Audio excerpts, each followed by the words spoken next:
এটা তো তারেক রহমানকে জিজ্ঞেস করার কথা, এটা আমাকে কেন?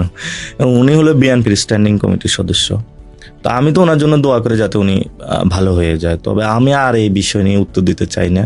আমি এটা নিয়ে কিছু বললেও দোষ, ভালো বললেও দোষ, খারাপ বললেও দোষ। এখন ওই দেখা গেছে যে উনি যদি অসুস্থ হইলো আমার দোষ, এবং ওনার ভালো কিছু হইলো নাসিরের দোষ, এবং দেখা গেছে যে যা কিছু হোক না উনি মন্ত্রিত্ব পায় না, এটাও নাসিরের দোষ। তারপরে হলো উনি নয় ওনার ওয়াইফকে দাঁড় করাইতে পারে না, এটাও নাসিরের দোষ।